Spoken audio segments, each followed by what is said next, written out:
Calgary Police Service Homicide Unit is investigating a suspicious death in the community of Panorama. Shortly after 12 a.m. today, Friday, August 12th, a witness near the 200 block of Panamount Way Northwest heard multiple gunshots and saw two vehicles, a dark-colored minivan, possibly a Dodge Caravan, and a dark-colored Mazda 3 type sedan flee the area.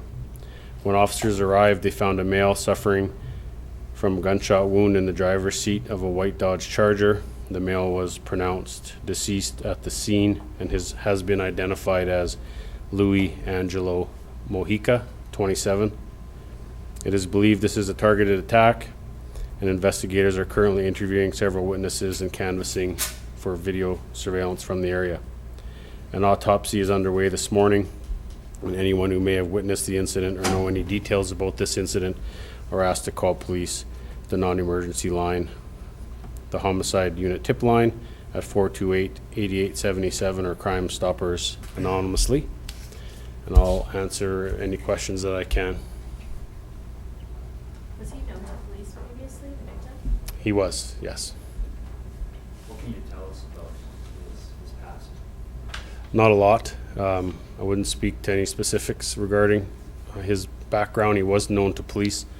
We're exploring any historical or current connections to any criminal networks or anything like that, but at this point we're not sure what the motivation for the incident would be. Did he live in the area? I believe he did live in Panorama, yes.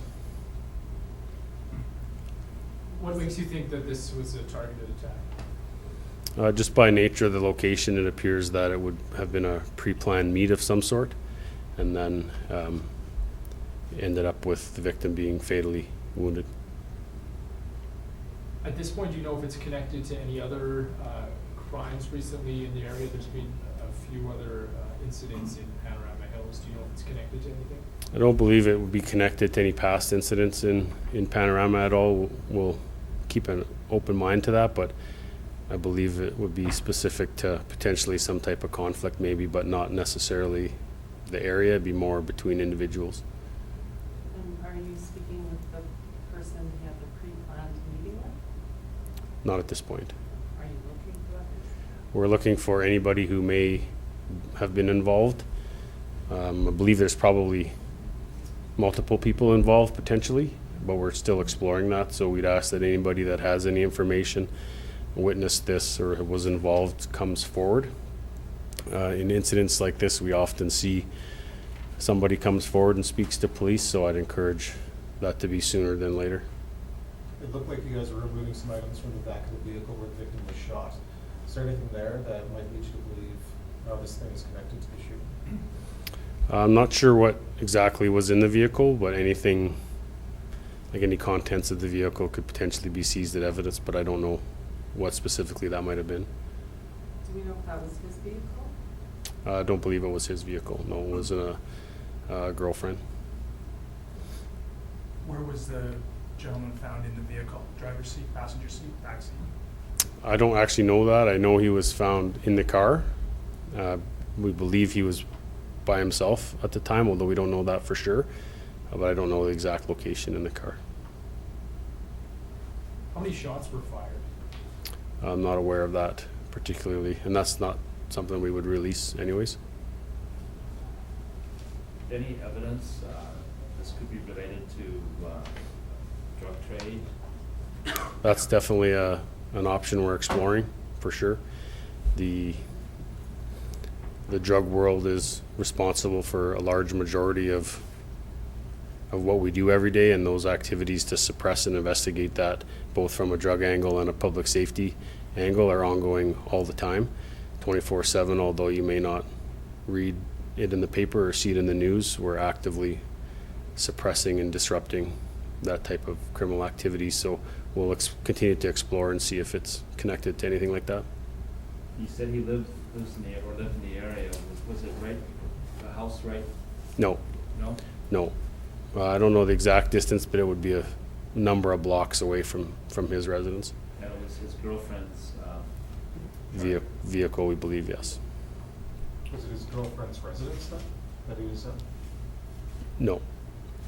No, the location of the incident is only related geographically to his house by virtue of it being Panorama, but not, he doesn't live right in that area. So when you say a pre-planned meet, then this was probably something that was arranged away from his house, but in the same general area. Yeah, we'll continue to explore that for sure, but there would have to be some reason for him to end up on a residential side street in a situation like that. It wouldn't be normal. So something brought him there. Was the girlfriend with him at the time, or was he alone? I don't know that he was alone. I don't believe the girlfriend was with him, but I'm not sure if he was alone or not. We believe so, but you don't know. Was he already dead by the time you arrived? Like, you said he was suffering from gunshot wounds. I just wonder if... Yeah, I don't believe he was transported to the hospital. I believe he died at the scene. Have you spoken to the girlfriend? Is she being cooperative? Investigators have been, and I believe are still currently speaking with the girlfriend, and she's cooperative as best she can be at this point. And does he have family here? Family's been notified. I'm not aware if they're actually in Calgary or not, though.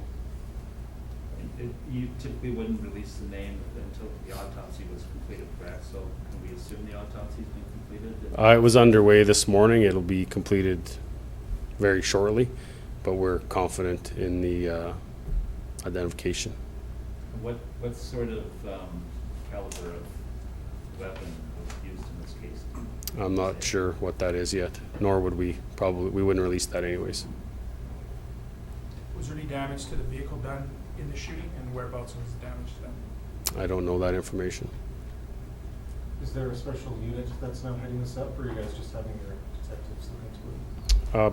It's homicide and guns and gangs, as typical with these sorts of things.